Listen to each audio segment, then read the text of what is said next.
کوئی شکر کی پٹی بھی باندھ نہیں تھا. حضرت ایوب 18 سال بیمار رہے. زوجہ کہنے لگی دعا کر لو, تو آپ فرمانے لگے بی بی سے کہ صحت کتنی دیر رہی؟ اس نے کہا 60 سال. تو آپ فرمانے لگے ذرا بیماری کو بھی 60 سال گزر لینے دو, پھر دعا بھی کر لیں گے. یہ دعا کی, اللہ یہ لفظ کہے, اللہ نے صحت دے دی, تندرستی آ گئی. ایک دن گھر میں بیٹھے بیٹھے زوجہ کہنے لگی کہ ایوب یہ بتاؤ دکھ اچھے کہ سکھ؟ آپ فرمانے لگے سارے دن ہی اللہ کے ہیں, پر دکھ بڑے اچھے تھے. مجھ سے پوچھو تو دکھ بڑے اچھے تھے. کہا کس طرح؟ تو حضرت ایوب فرمانے لگے جب میں بیمار تھا تو 24 گھنٹے میں ایک دفعہ میرا رب میرا حال پوچھا کرتا تھا. ایک دفعہ میرا اللہ پوچھتا تھا ایوب تیرا حال کیا ہے؟ فرماتے ہیں 12 گھنٹے تو لذت ہی رہتی تھی کہ میرے رب نے میرا حال پوچھ لیا ہے, اور اگلے 12 گھنٹے میں انتظار کرتا تھا مالک حال دوبارہ کب پوچھے گا. فرمانے لگے اب صحت تو ہو گئی ہے, پر اب میرا رب میرا حال تو نہیں نہ پوچھتا. بھائی مشکلات جو ہوتی ہیں وہ تو تجھے سجا دیتی ہیں, سوار دیتی ہیں. تجھے یاد آتا ہے کوئی اپنا, جب تجھے درد ہوتی ہے نا, تکلیف ہوتی ہے, پھر تیرا دل کرتا ہے کوئی کندھا ملے جہاں میں سر رکھ کے رہوں. پھر اسی لیے تو کسی درویش سے کسی نے پوچھا تھا اپنا کون ہوتا ہے؟ تو کہا جو تجھے دکھ کے وقت یاد آئے وہ تیرا اپنا ہے. جو تجھے عین آزمائش کے وقت یاد آئے اور تجھے اس کا نمبر فوراً تیرے موبائل پہ چلنے لگے, وہ تیرا اپنا سجن ہے جس کو تو دکھ کے وقت یاد کرے. تو بھائی مشکلات کے بعد جو اللہ آسانی دیتا ہے. حضرت ابراہیم کو آگ میں بھی پھینکا گیا, حضرت ابراہیم علیہ السلام کو ستایا بھی گیا, نکالا بھی گیا, لیکن جب ان مشکلات سے گزرے تو میرا رب فرماتا ہے وَإِذِ ابْتَلَىٰ إِبْرَاهِيمَ رَبُّهُ بِكَلِمَاتٍ فَأَتَمَّهُنَّ قَالَ إِنِّي جَاعِلُكَ لِلنَّاسِ إِمَامًا. کہا جب ابراہیم پورے اترے تو پھر ہم نے انہیں امام بنا دیا. یا اللہ کس طرح کی امامت دی؟ فرمایا میں نے اتنی اعلیٰ شان عطا کی ہے کہ اپنے لاڈلے رسول کو جناب ابراہیم کی نسل میں پیدا فرما دیا ہے. میں نے مصطفیٰ کو ان کی نسل میں پیدا کر دیا, قیامت تک کے لیے ان کا وقار بڑھا دیا. اللہم صلی علی محمد وعلی آل محمد کما صلیت علی ابراہیم وعلی آل ابراہیم. ان کی عظمت بڑھا دی, اس لیے کہ جب وہ آزمائش سے گزر کر کے آئے پھر جو آسانی دی. میرے نبی پاک صلی اللہ علیہ وسلم نے دین ابراہیمی کی بہت ساری چیزوں کو رکھا, کہا میں ملت ابراہیمی پہ ہوں. جب کوئی مشکلات کو عبور کر کے آتا ہے, جب کوئی تکلیفیں سہ کر کے آتا ہے, اس کے لیے جو اجر ہوتا ہے, اس کے لیے جو پھر اللہ کتنی ذرا بڑی توجہ کیجئے گا. لوگ سمجھتے ہیں فلاں آدمی مشکل میں ہے تو شاید مشکل میں ہی رہے گا, فلاں آزمائش میں ہے تو شاید میرا اللہ فرماتا ہے ایک مشکل دے کے میں 2 آسانیاں بھی دوں گا. تم مشکل دیکھ رہے ہو, مشکل نہ دیکھو, وہ جو اس کو بعد میں آسانی آنے والی ہے, اور ڈبل جو میں اس پر نعمت کرنے والا ہوں اس کو دیکھو. حضرت یوسف کو بھائیوں نے کنویں میں ڈال دیا تھا, اور جب کنویں سے نکلے تو مصر کے بازاروں میں بکے, اور پھر زلیخا نے الزام لگایا تو حالات بگڑ گئے. حضرت یوسف کو جیل جانا پڑا. کتنی کٹھن زندگی تھی, لیکن میرے مالک کو کچھ اور ہی منظور تھا. کنویں میں گرنے والے, بازار میں بکنے والے, جیل میں جانے والے, الزام لینے والے جناب یوسف کو رب کریم نے اسی مصر کا بادشاہ بنا دیا. اللہ پاک نے اسی مصر کا حکمران بنا دیا. یاری تیری سونا ہے پر ازمیشاں تیریاں اگ, اے سونا پرکھیا جاوندائی پہلو نال اگاں دے لگ. اس کے لیے تھوڑا سا جتن کرنا پڑتا, تھوڑے کٹھن حالات سے گزرنا پڑتا, تھوڑی آزمائشوں کا روپ دیکھنا پڑتا. ہم چاہتے ہیں کہ ہمیں چھیڑے کوئی نہ کوئی تکلیف نہ آئے, کوئی آزمائش. یہ ہو نہیں سکتا میرے بھائی, نامی کوئی بغیر مشقت نہیں ہوا. 100 بار جب عقیق کٹا تب جا کر نگی ہوا. ہم چاہتے ہیں کہ ہمیں کچھ بھی دقت نہ آئے, مشکلات نہ آئے, اور مشکلات تو انسان کو سنوارتی ہیں بھائی, وہ تو نکھارتی ہیں. کبھی پوچھا کرو جا کر کے کسی گندم کے دانے سے کہ تو کہاں سے ہو کے آیا ہے, کہاں سے نکل کے آیا ہے, تو وہ بتلائے گا کہ بڑے مشکل مراحل سے گزرا ہوں, اور پھر اللہ نے مجھے طاقت دی ہے کہ میں انسان کے وجود کا حصہ بناؤں. تو بھائی کٹھن مراحل, آزمائشیں, تکلیفیں, یہ انسان کو بڑا انسان بنا دیتی ہیں. یہ اس کے لیے ترقیوں کا پیش خیمہ ہوتی ہیں. ہمارے جوان پریشان ہو جاتے ہیں, عورتیں خاص کر کے اس بات پہ توجہ کریں, وہ بڑی جلدی غم لے جاتی ہیں. وہ کہتی ہیں جانے میرا کچھ ہوگا ہی نہیں, جانے میرا کچھ ہو ہی نہیں سکتا. میرے بھائی درجنوں اور بیسیوں لوگ ایسے ہیں جن کی اولادیں نہیں تھی, لیکن نام ان کا ان سے بھی زیادہ ہے جو بڑے بڑے صاحب اولاد. حضرت خواجہ معین الدین اجمیری کو جانتے ہیں آپ لوگ؟ نہیں، جو جانتے ہیں وہ بولیں جانتے ہیں جی؟ لو جی، کافی سارے جانتے ہیں، تھوڑے جی رہ گئے نا۔ جانتے ہیں نا خواجہ صاحب کو؟ ان کے کسی بیٹے کو جانتے ہوں؟ نہیں جانتے، نہیں جانتے، نہیں جانتے آپ ان کے بیٹے کو۔ حضرت خواجہ معین الدین اجمیری رحمت اللہ تعالیٰ علیہ کے بیٹے کو نہیں جانتے، لیکن ویسے آپ ہندوستان میں کسی آدمی کو چھیڑ کے دیکھیں، وہ کہے گا میں خواجہ صاحب کا روحانی بیٹا ہوں، میں اولاد۔ حضرت غوث اعظم رضی اللہ تعالیٰ عنہ کی اولاد کو کم لوگ جانتے ہیں، لیکن آپ ویسے کسی کو پوچھ کے دیکھیں 11ویں والا پیر کون ہوتا ہے، ہر آدمی ہاتھ اٹھا کے بتائے گا خدا کے فضل سے ہم پر ہے سایہ غوث اعظم کا، ہمیں دونوں جہاں میں ہے سہارا غوث اعظم۔ لوگ جھوم کے بتلائیں میرے بھائی، یہاں لوگ پریشان ہو جاتے ہیں کہ اولاد ہوگی تو یہ ہوگا، فلاں ہوگا تو یہ ہوگا۔ بھائی ایسی کوئی بات نہیں، میرے پاس پیسے ہوتے تو میرا ابا بیماری سے فوت نہ ہوتا۔ جو مالدار ہوتے ہیں تو کیا وہ بچ جاتے ہیں؟ حضرت اسرائیل انہیں چھوڑ جاتے ہیں؟ او خدا کے بندے تو کیسی بات کر رہا ہے؟ یاد رکھ، یہ جو آزمائشیں ہوتی ہیں، یہ جو تکلیفیں ہوتی ہیں، یہ جو تھوڑے سے مشکل حالات ہوتے ہیں۔ حضرت یونس علیہ السلام کی دوستی ہوگی حضرت جبریل امین سے، تو جناب جبریل ملنے آئے۔ حضرت یونس علیہ السلام فرمانے لگے جبریل میرا دل کرتا ہے مجھے اس بندے کی ملاقات کرا جو اللہ کا سب سے زیادہ عبادت گزار بندہ ہے۔ حضرت جبریل امین لے گئے دور دور فلسطین کے علاقے میں، اور لے جا کر ایک بندے سے ملاقات کرائی جس کی دونوں آنکھیں بھی کوئی نہیں تھی، دونوں بازو بھی کوئی نہیں تھی، دونوں پیر بھی کوئی نہیں تھی، اور اس بندے کی زبان پر لفظ بڑا کیا جاری تھے، یا اللہ تیرا شکر ہے، یا اللہ تیرا، بول کے کہیے یا اللہ تیرا، اے اللہ تیرا شکر ہے۔ شکر شکر کر رہا تھا۔ حضرت جناب سیدنا یونس علیہ السلام کہنے لگے میں نے تجھے عبادت گزار کو ملانے کو کہا تھا، تو کہاں لے آیا؟ حضرت جبریل کہنے لگے یا یونس، یہ ہر چیز جانے کے باوجود اپنے رب کی رضا پہ راضی ہے۔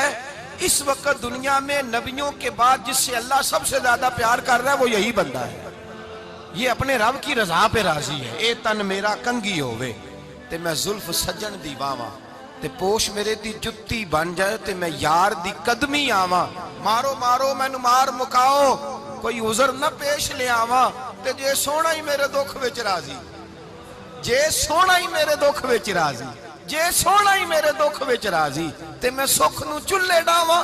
مانا کہ جب اس حال میں راضی ہے تو بس ٹھیک ہو گیا، ٹھیک ہو گیا۔ وصل اچھا ہے نہ فراق اچھا ہے، بس جس حال میں محبوب رکھے وہی حال اچھا ہے، بس جس حال میں انہوں نے رکھا بات ٹھیک ہو گئی۔ اس میں اب انسان شکوہ کرتے پھرے کہ یہ کس طرح ہے وہ کس طرح، اپنے آپ کو مطمئن رکھا ہے۔ مشکل کے بعد جو آسانی حضرت لقمان حکیم، ان کے نام پر قرآن مجید کی پوری سورت ہے۔ حضرت لقمان حکیم علیہ رحمہ آپ اپنے بیٹے کو نصیحت کر رہے تھے، کہنے لگے بیٹا کو مشکل آئے تو گھبرانا نہیں، کوئی مشکل آئے تو کرے بیٹوں کو سمجھ آ جائے کہ مشکل آئے تو، سمجھ آ رہی ہے بات کی، مشکل آئے تو۔ اور کیا خوبصورت جملے، بیٹے کو بٹھا کے کہتے ہیں بیٹا چھوٹی مشکل آئے گی تو اللہ بڑی مشکلات آسان کر دے گا، سمجھو چھوٹی مشکلات آئیں تو اللہ نے بڑی مشکلیں اس نے آسان کر دی۔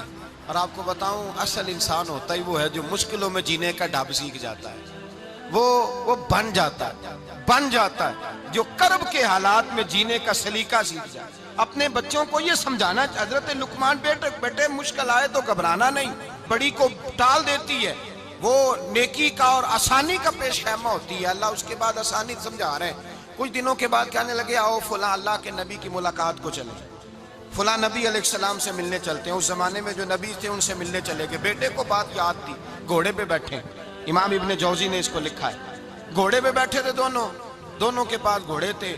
اب رستہ بہت زیادہ تھا، کھانا ساتھ لے لیا، پانی ساتھ لے لیا، رستہ لمبا تھا، صحرا کا علاقہ تھا۔ جب جانے لگے تو اتنی سخت گرمی ہوئی کہ گھوڑے بھی بے ہوش ہونے لگے، اچانک ایسی گرم لو چلی کہ گھوڑے بھی۔